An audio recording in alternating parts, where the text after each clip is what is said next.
देवभूमि के समाचार विश्लेषण में आज बात कोविड-19 के मरीजों से अटे अस्पतालों की, किस तरह से अब कोरोना वायरस संक्रमण बेकाबू हो रहा है, सरकार की मजबूरियों की, उन फैसलों की जो अब कोविड-19 को नियंत्रण में करने के लिए लिए जा रहे हैं और लिए जाएंगे। अभिवादन स्वीकार कीजिए मंजीत सहगल का। बुलेटिन की शुरुआत कर लेते हैं हिमाचल प्रदेश में लगातार बढ़ रहे कोरोना वायरस संक्रमण के मामलों की। पिछले 24 घंटों के दौरान 2600 से ज़्यादा मामले सामने आए हैं और 46 लोग मौत के मुंह में चले गए हैं। प्रदेश के सबसे बड़े अस्पताल आईजीएमसी शिमला की बात करें तो वहां 217 बेड कोविड-19 के मरीजों के लिए लगाए गए थे, जो अब फुल हो चुके हैं। अब आईजीएमसी में अतिरिक्त बिस्तरों की व्यवस्था की जा रही है ताकि दूसरे मरीजों को भी अस्पताल में इलाज की सुविधा मिलती रहे। वहीं शिमला के ही दीनदयाल उपाध्याय अस्पताल में एक नई सुविधा जोड़ दी गई है। अब वहां पर ऑक्सीजन का प्लांट चालू हो गया है और अगर इस अस्पताल के सभी बिस्तरे मरीजों से भर जाते हैं तो 1/3 ऑक्सीजन की ज़रूरत इस प्लांट से पूरी हो सकेगी। वहीं राज्य सरकार ने अब फैसला किया है कि जो अतिरिक्त कोविड सेंटर बनाए गए हैं उनमें डॉक्टरों की कमी है, नर्सों की कमी है, उसको दूर करने के लिए अब एमबीबीएस के अंतिम वर्ष के छात्रों और प्रशिक्षु डॉक्टरों और नर्सों को कॉन्ट्रैक्ट पर भर्ती किया जाएगा ताकि लोगों को किसी तरह की दिक्कत ना आए। इनको स्टाइपेंड देने की व्यवस्था भी की जा रही है। वहीं राज्य सरकार पर अब चारों तरफ से लॉकडाउन का दबाव बन रहा है। हालांकि राज्य सरकार इसके पक्ष में नहीं है, लेकिन सूत्र बता रहे हैं कि किस तरह सोमवार को राज्य सरकार कोविड-19 के बढ़ते मामलों के मद्देनजर राज्य में लॉकडाउन की घोषणा करने वाली थी, लेकिन केंद्र से कुछ डायरेक्शंस आने के बाद इस फैसले को फिलहाल टाल दिया गया।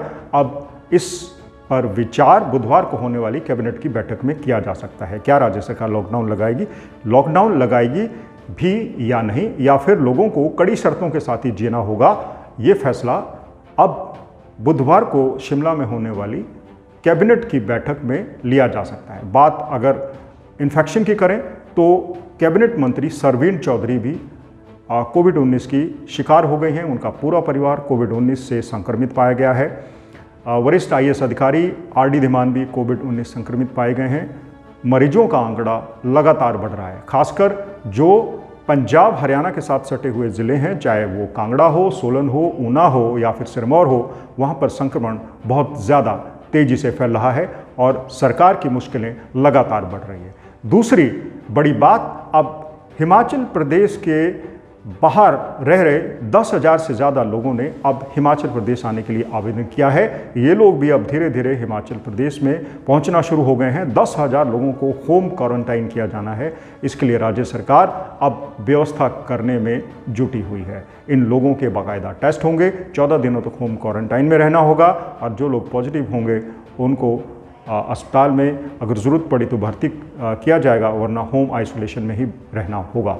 राज्य के कोविड-19 के मरीजों की बात करें तो 90% से ज़्यादा लोग अभी होम आइसोलेशन में ही रह रहे हैं। फिलहाल स्थिति नियंत्रण में है, लेकिन कई जगहों पर मरीज बहुत ज़्यादा संख्या में पहुंच रहे हैं, जिसमें शिमला का आईजीएमसी खासकर शामिल है।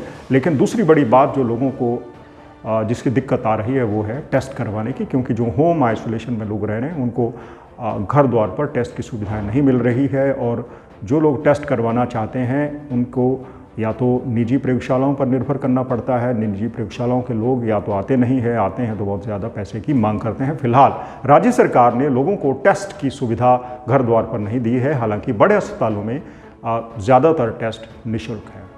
ये था आज का बुलेटिन, आज का डिस्कशन। हमने बात की कि किस तरह हिमाचल सरकार के ऊपर अब लॉकडाउन लगाने का दबाव लगातार बढ़ रहा है। लॉकडाउन लगता है या फिर नहीं, उसका फैसला अब बुधवार को होने वाली कैबिनेट की बैठक में लिया जाएगा। ये था हमारा आज का समाचार विश्लेषण। आपको कैसा लगा अपने कमेंट करके हमें ज़रूर बताएं और हाँ, बुलेटिन को अपने मित्रों में, सगे संबंधियों में ज़रूर साझा करते रहें ताकि आपकी बात सब तक पहुँचे, ज़्यादा लोगों तक पहुँचे, साथ ही पहुँचे सरकार के कानों तक।